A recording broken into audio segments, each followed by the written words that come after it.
Assalamualaikum warahmatullahi wabarakatuh. Nama saya Rani Puspitasari, NPM 1951040403. Di sini saya akan mempresentasikan tentang hadis tentang jual beli dan syarat-syaratnya.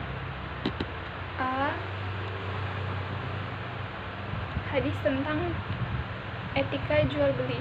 Jual beli adalah dalam bahasa Arab disebut bai, yang secara bahasa adalah tukar menukar, sedangkan menurut istilah adalah tukar menukar atau peralihan kepemilikan dengan cara pergantian menurut bentuk yang diperbolehkan oleh syara, atau menukarkan barang dengan barang atau barang dengan uang dengan jalan melepaskan hak milik dari seseorang terhadap orang lain atas kerelaan kepada kedua belah pihak. Hukum melakukan jual beli adalah boleh, atau sesuai dengan firman Allah surat Al-Baqarah ayat 275, yaitu Allah telah menghalalkan jual beli dan mengharamkan riba. Dan hadis Nabi yang berasal dari Rufa'ah bin Rafi menurut riwayat Al-Bazar yang disahkan oleh Hakim. Sesungguhnya Nabi Muhammad SAW pernah ditanya tentang usaha apa yang paling baik. Nabi berkata, usaha seseorang dengan tangannya dan jual beli yang mabrur. 1. Kajian hadis. A. Redaksi hadis telah menceritakan kepada kami Yahya bin Yahya dan berkata, saya membaca di hadapan Malik dan Abu Az-Zidan dari Al-Araj dari Abu Hurairah bahwa Rasulullah SAW bersabda, janganlah mencegat pedagang untuk memborong barang-barangnya sebelum sampai ke pasar. Jangan membeli barang yang sedang dibeli orang lain. Jangan menipu. Orang kota hendak tidak memborong dagangan orang dusun. Jangan menahan susu unta atau kambing yang akan dijual supaya kelihatan susunya banyak. Jika ia membeli dan memerahnya setelah membeli, maka dia boleh memilih dari dua keadaan. Jika ia suka, maka dia boleh ditahannya, namun jika tidak suka, dia boleh mengembalikannya dengan satu kurma pengganti susu dan perahannya. B. Takjir hadis.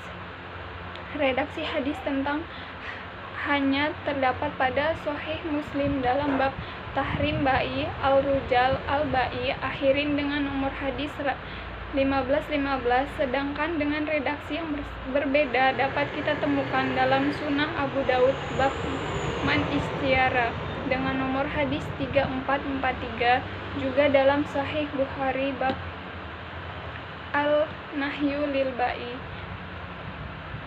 C. Tahqiq hadis.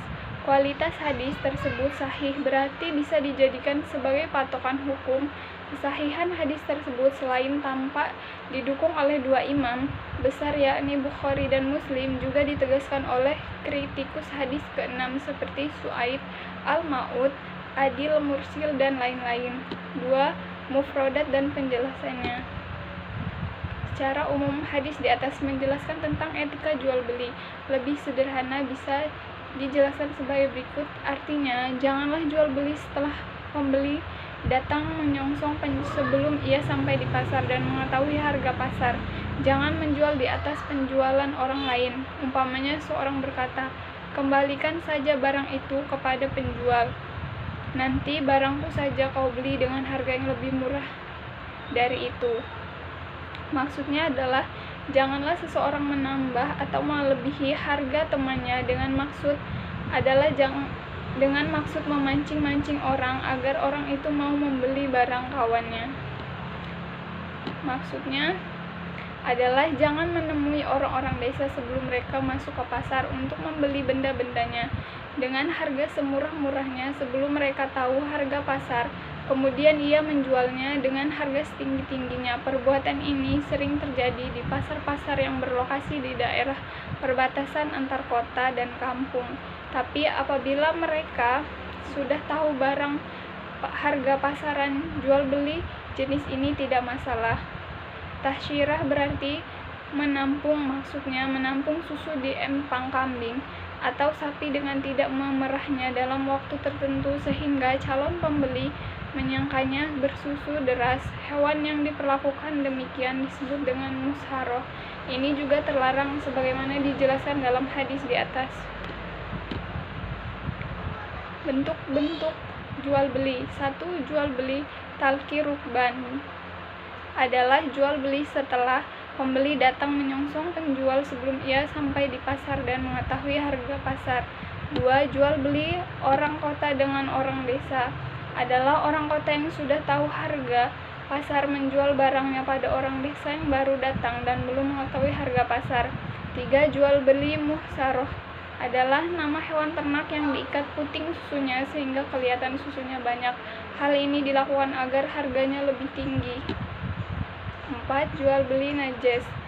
Jual beli yang bersifat pura-pura di mana si pembeli menaikkan harga barang bukan untuk membelinya, tetapi untuk menipu pembeli lainnya agar membeli dengan harga yang tinggi. 5. Jual beli dalam tawaran orang lain. Jual beli dilakukan ketika orang yang menjual sudah dalam penawaran orang lain. B. Etika jual beli dalam Islam. 1. Tidak boleh curang dalam jual beli. 2. Tidak boleh menutupi cacat barang dengan dagangan dari para pembeli. 3. Menjelaskan dengan sejelas-jelasnya kebaikan dan kekurangan barang yang dia jual. 4. Tidak boleh terlalu banyak bersumpah walaupun sumpahnya benar dengan tujuan melariskan dagangannya.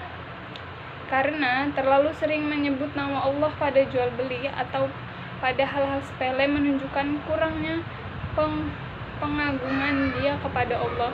5. Haramnya bersumpah dengan sumpah dusta hanya untuk melariskan dagangnya. 6. Tidak boleh menimbun atau memonopoli barang tertentu.